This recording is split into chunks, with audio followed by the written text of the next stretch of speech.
नमस्कार, स्वागत है आप सभी का सुजत सारांश की इस क्लास में। इस क्लास में हम पढ़ते हैं राजस्थान का करंट अफेयर्स, जिसका आधार होता है राजस्थान सरकार की सुजस पत्रिका। शुरुआत करते हैं हेडलाइंस के साथ। सबसे पहली जानकारी, मुख्य सचिव ने दिए निर्देश, ड्रग्स अपराधियों पर कसेगा शिकंजा।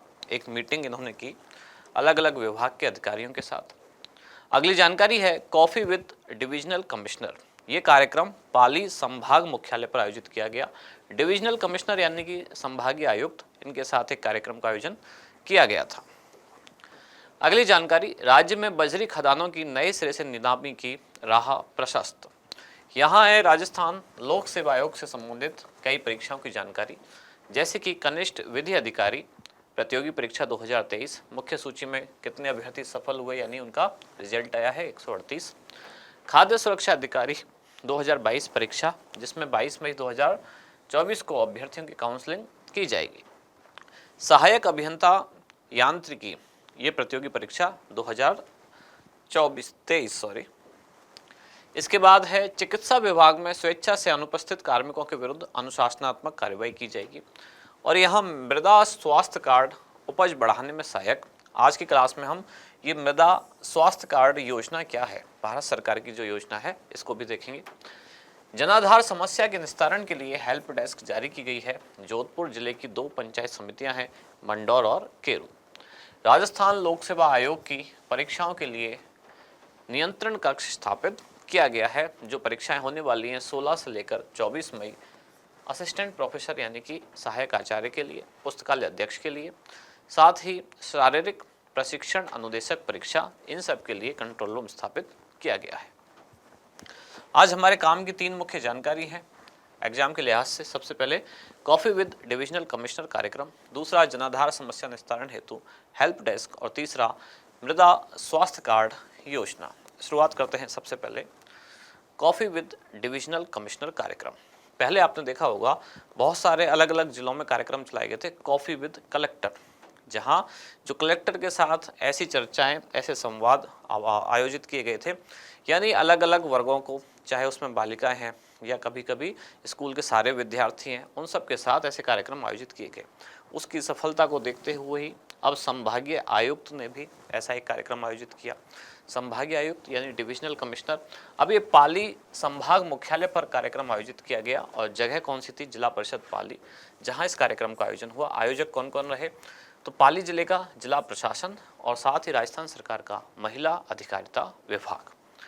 अब इस योजना में 2 विभाग शामिल है, यानी कि एक तो पाली जिले का जिला प्रशासन और महिला अधिकारिता विभाग, कहाँ का? पाली जिले का। इनके संयुक्त तत्वाधान में एक कार्यक्रम आयोजित किया गया था जिसका नाम है बेटी बचाओ बेटी पढ़ाओ। और इसी योजना के अंतर्गत जिला परिषद पाली में कॉफी विद डिविजनल कमिश्नर कार्यक्रम का भी आयोजन किया गया। अब पाली संभाग की संभागीय आयुक्त कौन है? तो वो है प्रतिभा सिंह। इन्होंने ही इस कार्यक्रम में बालिकाओं के साथ संवाद किया। 10वीं और 12वीं कक्षा की जो छात्रा हैं उनके सवालों के जवाब दिए। सवाल किस तरह के थे? करियर से संबंधित परामर्श कि 10वीं और 12वीं क्लास के बाद करियर के कौन कौन से ऑप्शन हैं, कौन कौन सी चीज़ें उन्हें चुननी चाहिए, खेल कूद की क्या भूमिका है, स्वास्थ्य को लेकर कुछ सवाल किए। साथ ही बालिकाओं के दैनिक जीवन में आने वाली जो समस्या है उन विषयों पर भी संवाद किया। अगली जानकारी है जनाधार समस्या निस्तारण हेतु हेल्प डेस्क जारी की गई है जोधपुर जिले की पंचायत समिति मंडौर और केरू ने। अब यहाँ क्या होगा कि जनाधार कार्ड से संबंधित, जनाधार से संबंधित जो भी समस्या है उनके लिए या उनसे संबंधित जो भी शिकायत हैं, ये इस हेल्प डेस्क पर जानकारी प्राप्त करके सॉल्व की जा सकती हैं। साथ ही यहाँ 2 नंबर भी दिए गए हैं, एक है राज्य स्तरीय हेल्प डेस्क, एक है जिला स्तरीय। दोनों के नंबर यहाँ दिए गए हैं, जिला स्तरीय और राज्य स्तरीय हेल्प डेस्क।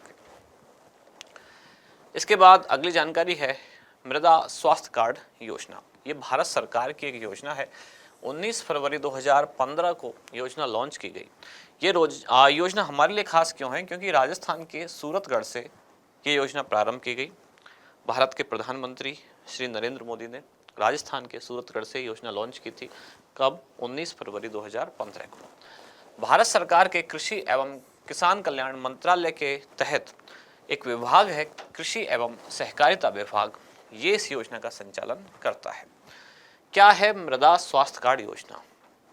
दरअसल इस योजना का उद्देश्य ये है कि ये पता लगाया जाए कि हर खेत की जो मिट्टी है उस मिट्टी में कौन कौन से तत्व हैं, ये पता चले। उस मिट्टी में जो तत्व हैं फिर उनके आधार पर ही हमें ये पता चलेगा कि उसमें कौन से खाद की ज़रूरत है, कौन सा उर्वरक यानी उसमें दिया जाना चाहिए। साथ ही ये भी पता चले कि इस मिट्टी की और इस मिट्टी का उपजाऊपन क्या है, या यानी कि यहाँ कौन सी फसल पैदा हो सकती है। मिट्टी की प्रकृति के आधार पर भी फसल का चयन किया जाए। अब ये पता कैसे चलेगा, तो इसके लिए एक स्वास्थ्य कार्ड बनाया गया, उसी को कहा गया मृदा स्वास्थ्य कार्ड। ये स्वास्थ्य कार्ड दरअसल मृदा का स्वास्थ्य कार्ड है, यानी कि मृदा का एक सैंपल लेकर, मिट्टी का एक सैंपल लेकर और लेबोरेटरी में जांच की जाएगी कि उस मिट्टी में कौन कौन से तत्व शामिल हैं, और उसी आधार पर यह तय किया जाएगा कि वहाँ के खेत में कौन सी फसल बोई जानी चाहिए। इसी योजना को नाम दिया गया मृदा स्वास्थ्य कार्ड योजना, जो कि राजस्थान के सूरतगढ़ से प्रारंभ हुई। देश के किसानों को हर 3 साल में एक स्वास्थ्य कार्ड जारी किया जाता है, जिसमें मिट्टी की जांच की जाती है, आवश्यक पोषक तत्वों का पता लगाया जाता है और उसके अनुसार ही खाद और सही फसल उगाने संबंधी जानकारी उनको दी जाती है। योजना की थीम है स्वस्थ धरा खेत हरा। आज का अभ्यास प्रश्न, मृदा स्वास्थ्य कार्ड योजना की शुरुआत किस स्थान से की गई। आपके ऑप्शन है हनुमानगढ़, सूरतगढ़, बांसवाड़ा या फिर दौसा। क्या होगा इसका सही उत्तर, वो आप बताएं कमेंट्स में। हम मिलते हैं कल अगली न्यूज के साथ अगली क्लास में। धन्यवाद।